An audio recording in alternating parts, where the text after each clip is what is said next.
Hello everyone and welcome back to a brand new video where today we return with round 11 of the F224 Andrea Kimi Antonelli career mode. Yes, we return once again at our home GP at the Italian Grand Prix. If you missed out on the video that went live yesterday with the sprint, I would highly recommend going back and checking it out. The gap between ourselves and Paul Aaron down to just 32 points with a handful of races to go. We are down, but we are not out of this championship fight just yet. If you're new as well, please do make sure you leave a like, get yourself subscribed to the channel. This fight, I think, is going to go right down to the wire towards the end of the campaign. Paul Aaron, I'm going to try and outscore you again today. He is starting further up the grid, though, than us, so we are going to have our work cut out. Hello and welcome back to a classic circuit, familiar to fans the world over. This is Monza. You can hear the cars ready to go. Certainly the fans are ready for some action. We're all set. So let's get this Formula 2 race underway. Monza is one of the faster circuits in Formula 2, comprising some very long straights and tight chicanes. The engine spends so long at full throttle, in fact, that engine failures are not an uncommon sight here. On top of that, the 3.6 miles of track are pretty hard on the gearbox too. Here are the starting positions for today's race. A fantastic effort from Ollie Bearman yesterday puts him on pole position, with Franco Colapinto alongside. Looking down the rest of the grid, we have Aaron, Hajar, Gabriel Bortoletto, Antonelli, Correa, Maloney, Jack Crawford, Barnard, Villa Gomez, Roman Stanek, Victor Martins, Cordial, Miney, Fittipaldi, Pepe Marti, Verschoor, Hauger, Miata, Zach O'Sullivan. Now it's almost time to lights out, so let's get down to the track. Well, here we are then, lining up on the grid all the way down in P7, of course. Strategy today is going to be a really, really interesting one. I think, honestly, the DRS is going to be so powerful here that just making sure you're inside the train is going to make the difference by the end of the afternoon. Our teammate, though, Ollie Bearman, lines up on pole, but if ever there was a track it was easy to overtake on, you'd expect Monza to be the one waiting on the grid for those 5 red lights. And it is going to be lights out, and away we go. They're off to a fairly good start, actually. Trying to have a look down the inside of Gabriel Bortoletto there as Isaac Hajar has gone nowhere. Oh, Joshua Dirksen gives us nowhere to go either. Down in towards Timon, and that was because Juan Manuel Correa was on his inside. We were almost 5 wide there, in through turn 1. It's been chaos around us as Hajar and Dirksen make even more contact on the exit of the corner there, and Joshua Dirksen, he almost got the win yesterday. Had a mechanical failure, not screwed him over right at the very end. He is going for it again on Grand Prix Sunday as Paul Aaron, Franco Colapinto and Ollie Bearman try and scoot off into an early lead, whilst everyone else squabbles behind them for any track position they can get. And after all of that, through turn 1, we've ended up not gaining anything, not losing anything off the start. We do find ourselves, though, once again, staring at the back of a Dan's car here, which, yeah, we spent most of yesterday doing as well. So hopefully we can try and get around him nice and quickly as we make our way down the back straight. I've got no idea why the tyres are so warm. I think we might have just done the start on them yesterday, or maybe a couple of laps early on. But hopefully that isn't going to make too big of an impact either there. As I mean, we learnt the exit of Ascari was where we got to try and go for moves. Maybe tried to switch back Correa a little bit too much that time. But yesterday we got a red flag on lap 1. This time around, it looks like we're just about going to survive it. And it is still going to be our teammate, Ollie Bearman, in P1 there, which is good news as well. I'm more interested in the man in P3. How can we beat Paul Aaron again here? Just like I said, we've already taken, I believe, 8 points out of him this weekend. I want to try and make it 10, as there we go. Colapinto tucks out of the slipstream. As we're going to go for a big dive bomb there as someone's engine blown up, and I think that is Franco Colapinto. Who is that? On the exit of the first corner, there it is, the Argentine driver. So another mechanical failure this weekend for a driver, and it has absolutely gone up in their face. Bearman's been able to get a little bit of a lead out of that, and suddenly Paul Aaron seems to be the one under pressure. Well, looking at the gaps at the moment, I could not tell you whether Ollie Bearman has got a 1-second lead over Paul Aaron or not just yet, but that could be critical in the early laps of this race. Is trying to have a look to the outside of Juan Manuel Correa. down in towards the final corners. We tried this move yesterday on his teammate Crawford. It worked for us then. It'll work for us again now. As, I mean, Aaron, he must be right on the cusp of that DRS window. Our teammate sets fastest lap of the day. We go just under a tenth slower.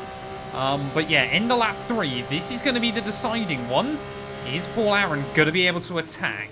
Well, here we go then. If Paul Aaron isn't under pressure from Joshua Dirksen here, we'll know that he got the DRS on our teammate. If we see Dirksen closing in on him, then we'll know that Paul Aaron is going to be in big, big trouble over the next couple of laps. And you know what? I genuinely couldn't tell. I genuinely couldn't tell, of course, the slipstream in these cars. The closer you are to the car in front, of course, the more powerful that is as well. But I have got no idea whether Aaron was inside the range of Behrman or not there, because Dirksen is still practically pushing him along at the final corner. This one at the final turn should hopefully give us a bit of a better idea, as we are right up on the gearbox. Still have Hajar there. I mean, we're practically pushing him along around this lap at the moment. There we go, new fast lap of the day. There we go, Aaron doesn't have DRS.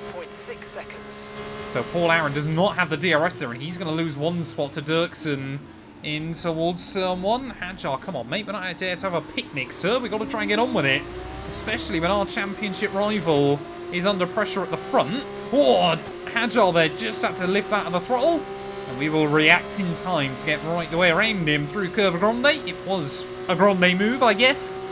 And yeah, up into P4. Oh, Dirksen. I was just trying to see if we could force him into trying to look for a move on Paul Aaron down in towards Ascari, and we almost forced him into an accident there, as he kind of just half-hearted went for it down to that final turn. I mean, yeah, like I said, all of this is doing is giving Behrman a bigger lead at the front of the order. If I was Prima now, I'd be looking at potentially swapping our strategies, because I believe we've been given the optimal pit-in lap. It often has kind of worked in mysterious ways so far in this campaign. Okay, so we'll start lap 6 then. On super soft tyres at that pit stop there, as we are going to go 3 wide back down in towards turn 1. Oh, Dirksen, he's got a lot of awareness so far this afternoon. He knows how to play the slipstream game, and he will defend that P2 by the time we get into turn 1. Our teammate has a 2-second advantage, so even if we got round Dirksen, I don't think we could get to him very easily. Oh, I don't really want to get the run on Dirksen here, but I guess we've got to try and go for it, or apparently not. I mean, the F2 AI are super aggressive inside this series, but round the outside we will go.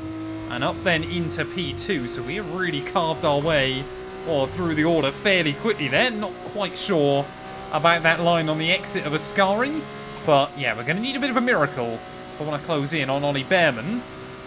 But we have had miracles before. New fastest lap as well, but we're going to be under pressure from Dirksen once more back in towards that first corner. Going to force him just a little bit more defensive there. Late on the brakes we will go. And that's really good to know then, that we can hang on into the braking zones. We lose a few tenths on the exit trying to put the power down. It still feels like a lottery, the traction in this car, as we've got yellows out. Someone behind us seems to be dropping to the wayside. I could not tell you who it is. I think it might be a Campos. It might be Pepe Marti. No, I think it might be a Dams car, actually. Is that Correa? Is that Jack Crawford, who is out of this race? It is. Oh, Gabriel Bortoletto. And I tell you what, the second half of this season, in real life, he's had all the luck. In this game, he's had none of it. Well, this might actually be one of those moments where Ollie Behrman, pitting later than me, is going to provide him with a bit of an advantage, because I'm getting a bit nervous when you look at that gaggle of cars behind.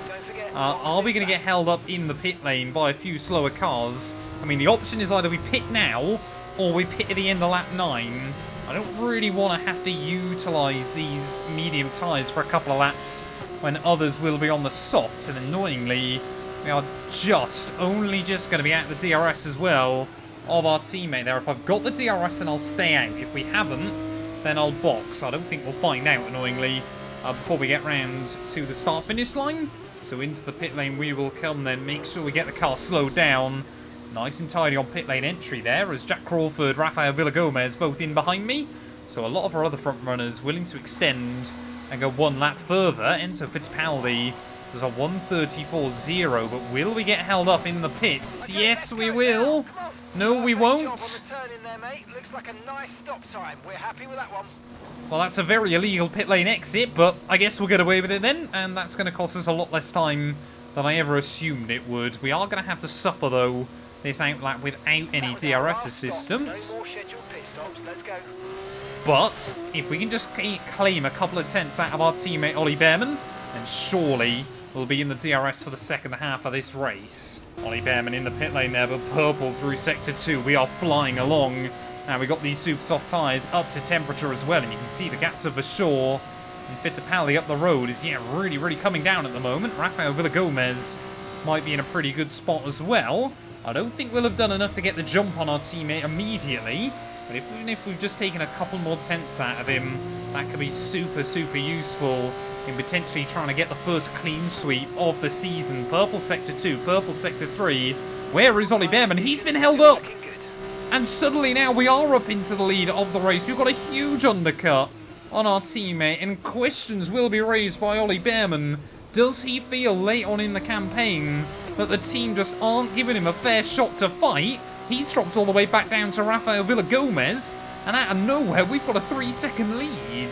I tell you what, Ollie Behrman's pace in that other car is still going to be relentless towards the end of the afternoon. I know he'll want to try and make sure that he stays ahead of the likes of Isaac Hadjar, Rafael Villagomez. Paul Aaron, on the other hand, is nowhere to be seen on our relative, so this is fantastic for us.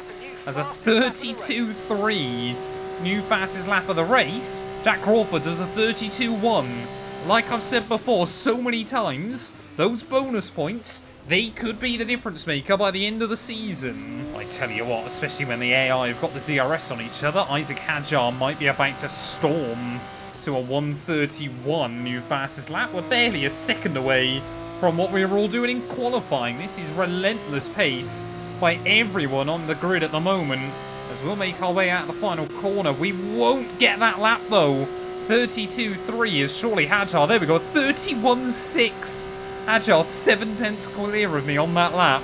He was helped out by pretty much perfect DRS though from our teammate, and now the Frenchman up into P2 of this race, and that gap is under 3 seconds temporarily. Immediately rockets back up though, as he and Behrman now start to battle.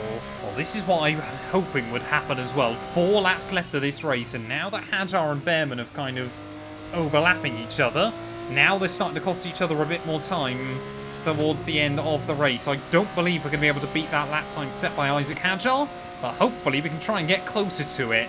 I think we genuinely improved there by 1/1000th of a second. Well, I don't know how many times we've seen it happen this season, but when one car gets a breakaway at the front, it's always a little bit kind of nip and tuck for the first couple of laps, but then suddenly they just seem to be able to go clear of everybody else there. We improved by 0.003 of a sector on that lap, and we were green in all 3 sectors, so I think every single split time on that last lap, we improved by just 1/1000th of a second.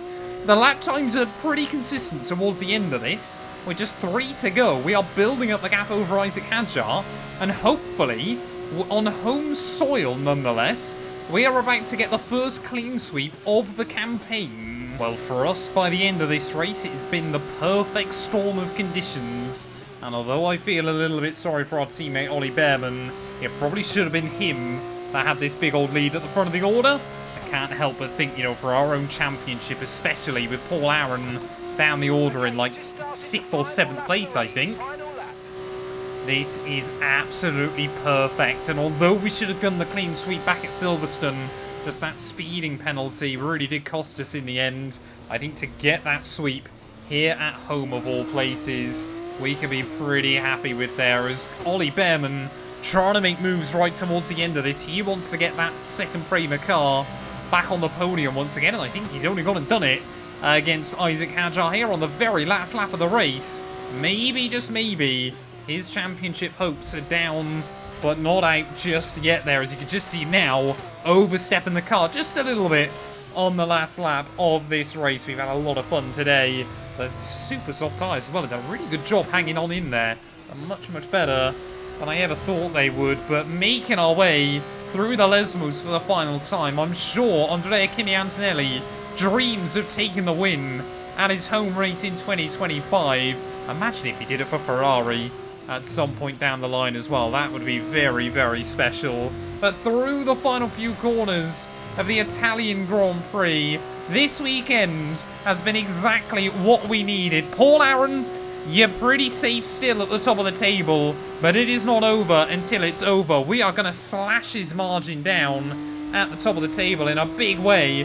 Finally, the luck falls our way, and Kimi Antonelli, both times this weekend, he's going to reign supreme at Monza. He has done it again! Andrea Kimi Antonelli takes the checkered flag.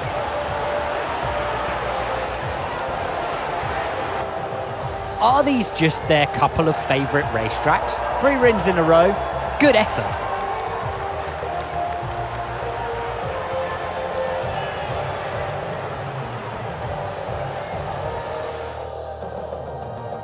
It looks like it's time for the victory ceremony once again, as I can see the drivers beginning to make their way out for the celebrations. You can see it on their faces. It's another marvellous team win for Prema today.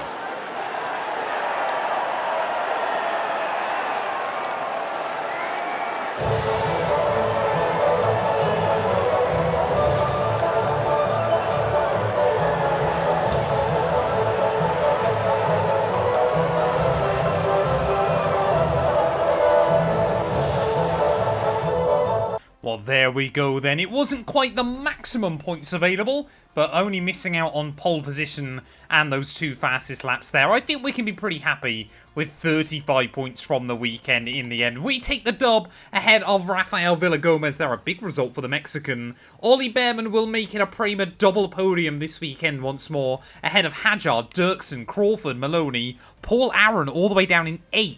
Ahead of Martins and Juan Manuel Correa will round out your top 10. But that means, yeah, the gap at the top of the table has been absolutely slashed. I want to try and average 10 points out of Paul Aaron. The gap now is only 11 as we head into the Baku weekend as well. So it's all still to play for. 3 weekends, 6 races left of this campaign now, and he's just averaged 2 points out of Paul Aaron. So as long as I just end up ahead of him in every single race, that is going to be possible by the end of the campaign. I mean, it's looking like it's going to be the 2 of us there, unless Ollie Behrman can win basically all 3 features towards the end of the season. Maybe he can go into Abu Dhabi with a mathematical shot still, but I think it is unlikely for our Prema teammate there. What I've noticed as well is how many teams their drivers have ended up quite bunched up. Both Campos in 5th and 6th. The MP Motorsports there in 7th and 9th place as well. A little bit further down, admittedly towards the rear of the field. It does get a bit more jumbled up. But yeah, Rafael Villagomez with that podium leapfrogs his way up into P18 of the championship.